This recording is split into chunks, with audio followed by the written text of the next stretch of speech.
ಶೇಖ್ರಿ, ವಿಷಯ ಗೊತ್ತಾಯ್ತಾ? ಊರಿಗೆಲ್ಲ ಗೊತ್ತಿರೋದೆ. ಅದೇ ಉತ್ಸವದಲ್ಲಿ ಶ್ರೀಚಕ್ರಕ್ಕೆ ಚೋರ ಕಂಟಕ ಇದೆ ಅನ್ನೋ ತಾನೆ. ಅದೇನು ಹೊಸ ವಿಷಯ?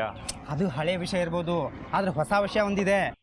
ಶ್ರೀಚಕ್ರದ ಉಸ್ತುವಾರಿಗೆ ಅಂತಾನೆ ಹೆಚ್ಚಿನ ಪೊಲೀಸಿನ ಪಡೆ ಬರ್ತಾ ಇದೆ ಅಂತೆ. ಓ, ಹಾಗಿದ್ರೆ ಈ ಸಾರ್ತಿ ಉತ್ಸವ ಪೊಲೀಸರಿಂದಲೇ ತುಂಬಿರುತ್ತೆ. ಚಕ್ರಾಪುರಿ ಊರು ಭರ್ತಿ. ಹೂನಯ್ಯ ಶೇಖ್ರಿ, ನನಗೂ ಅದೇ ಚಿಂತೆ ಆಗಿರೋದು. ಕೂತ್ಕೊಳ್ಳೋಕ್ಕೂ ನಿಂತ್ಕೊಳ್ಳೋಕ್ಕೂ ಅವ್ರ ಅನುಮತಿ ಪಡಿಬೇಕಾಗತ್ತಂತೆ. ಹೋಗ್ಲಿ ಬಿಡು, ಶ್ರೀಚಕ್ರ ಕಳತನ ಆಗೋದು ತಪ್ಪುತ್ತಲ್ಲ. ಆ ಕಳಂಕಕ್ಕಿಂತ ಈ ಪೊಲೀಸರನ್ನು ಸಹಿಸ್ಕೋಬಹುದು. ಶೇಖ್ರಿ, ಇನ್ನೊಂದು ವಿಷಯ, ಮಂಡಳಿ ತೀರ್ಮಾನ ಮಾಡಿದೆ. ಅಂದಾಜು ಒಂದು 100 ಜನ ಪೊಲೀಸ್ನವ್ರು ಇರ್ತಾರಂತೆ.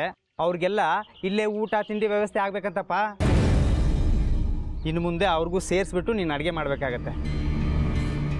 ಒಂದು ಕೆಲಸ ಮಾಡು, ಸಾಮಗ್ರಿಗಳು ಏನು ಜಾಸ್ತಿ ಬೇಕಾಗತ್ತೆ ಒಂದು ಪಟ್ಟಿ ಮಾಡಿಕೊಡು, ನಾನು ಜಗ್ಗಿಗೆ ತಂದು ಹಾಕಕ್ಕೆ ಹೇಳ್ತೀನಿ. ಏ ಪಂಚಾಕ್ಷರಿ, ಏನು ಅನ್ಕೊಂಡಿದ್ಯಾ? ಕಾಲದಿಂದ ನಮ್ಮ ವಂಶದವರು ಅಮ್ಮನವರ ಪ್ರಸಾದದ ಸೇವೆ ಮಾಡ್ಕೊಂಡು ಬಂದಿರೋದು. ಅದಕ್ಕಾಗೆ ನಾನು ಮಾಡ್ತಿರೋದು. ನನ್ನ ಕೆಲಸ ಅಮ್ಮನವ್ರಿಗೆ ಪ್ರಸಾದ ಮಾಡಿ ಹಾಕೋದು, ಹೋಗಿ ಬರೋರಿಗೆಲ್ಲ ಊಟ ತಿಂಡಿ ಮಾಡೋಕೋದಲ್ಲ. ಏನು ಅನ್ಕೊಂಡಿದ್ಯಾ ನನ್ನ? ಇದು ಹೋಟ್ಲಾ? ಅದೆಲ್ಲ ನನಗೆ ಗೊತ್ತಿಲ್ಲ ಶೇಖ್ರಿ, ಇದು ಮಂಡಳಿಯವ್ರ ತೀರ್ಮಾನ ಕಣೆಯಾ. ಹೌದಾ? ನಿಮ್ಮ ಮಂಡಳಿಯವ್ರಿಗೆ ನನ್ನ ತೀರ್ಮಾನನೂ ಹೇಳ್ಬಿಡು. ನಾನಿಲ್ಲಿರೋದು ಪ್ರಸಾದದ ಸೇವೆಗೆ ಅಷ್ಟೇ, ಹೋಟ್ಲಿ ಕೆಲಸಕ್ಕಲ್ಲ. ಹಾಗೆ ಬಲವಂತ ಮಾಡಿದ್ರೆ ಈ ನಿಮ್ಮ ದೇವಸ್ಥಾನದ ಪ್ರಸಾದದ ಕೆಲಸವೂ ಬೇಡ, ಬಿಟ್ಟು ಹೊಟ್ಟೋಗ್ತೀನಿ. ನಿಮ್ಮ ಮಂಡಳಿಯವ್ರಿಗೆ ಇದನ್ನೇ ಹೇಳಿ ಹೋಗೋ.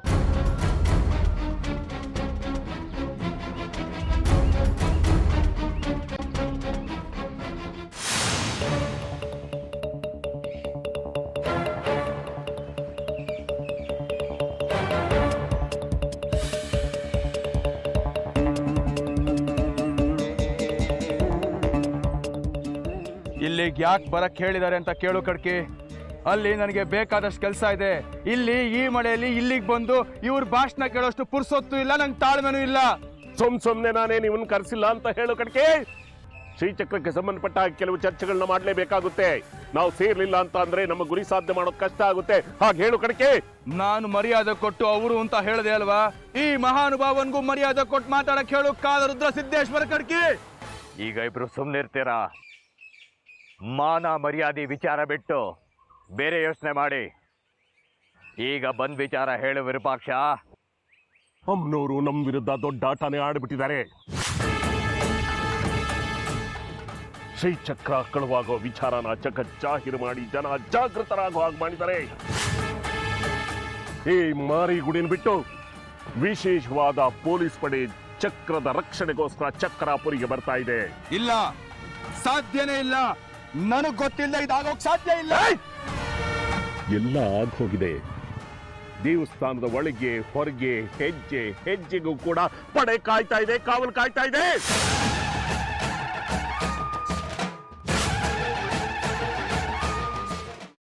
ಅದನ್ನೇ ಮನಸ್ಸಿನಲ್ಲಿ ಇಟ್ಕೊಂಡು ಯೋಚನೆ ಮಾಡ್ತಾ ಇದ್ದೀಯಾ? ಮೊದಲು ಅದರಿಂದ ಹೊರಗಡೆ ಬಾ.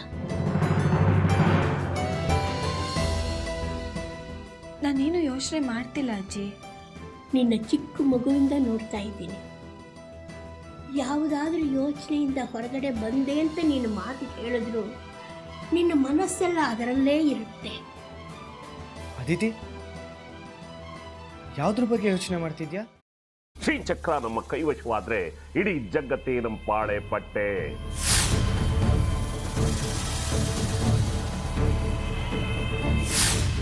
ನಾವಿದೀವಲ್ಲ, ನೀನ್ ಯಾಕೆ ಚಿಂತೆ?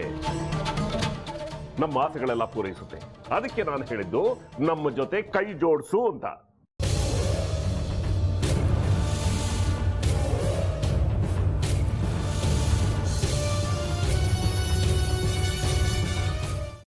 ವೆಜ್ ಖಾರ ಬಾತ್ ಮಾಡುವ ವಿಧಾನ: ಒಂದು ಬಾಣಲಿಗೆ ತುಪ್ಪ, ಸಾಸಿವೆ, ಕಡಲೆಬೇಳೆ, ಉದ್ದಿನಬೇಳೆ, ಗೋಡಂಬಿ ಹಾಕಿ ಹುರಿದು ಕರಿಬೇವು, ಬಾಡಿಗೆ ಮೆಣಸಿನಕಾಯಿ, ಕ್ಯಾರೆಟ್, ಬಟಾಣಿ, ಟೊಮ್ಯಾಟೊ, ಕಲ್ಲುಪ್ಪು, ಬೆಲ್ಲ, ಬಿಸಿಬೇಳೆ ಬಾತ್ ಪುಡಿ, ಅರಿಶಿನ, ರವೆಯ 3 ಅಳತೆಯಷ್ಟು ನೀರು ಹಾಕಿ ಚೆನ್ನಾಗಿ ಕುದಿ ಬಂದ ಮೇಲೆ ಹುರಿದ ಬನ್ಸಿ ರವೆ ಹಾಕಿ ಕಲಸಿ.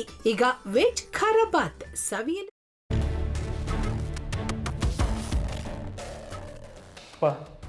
ಇಷ್ಟೋ ತನಕ ಡೆಲಿವರಿ ಆಗಿಲ್ಲ ಅಂದರೆ ಅಕ್ಕಂಗೆ ಏನಾದರೂ ಪ್ರಾಬ್ಲಮ್ ಇರ್ಬೋದಾ? ಆ ಥರ ಏನಾದರೂ ಇದ್ದರೆ ಡಾಕ್ಟ್ರು ಬಂದು ಹೇಳ್ತಿರ್ಲಿಲ್ವ ರವಿ?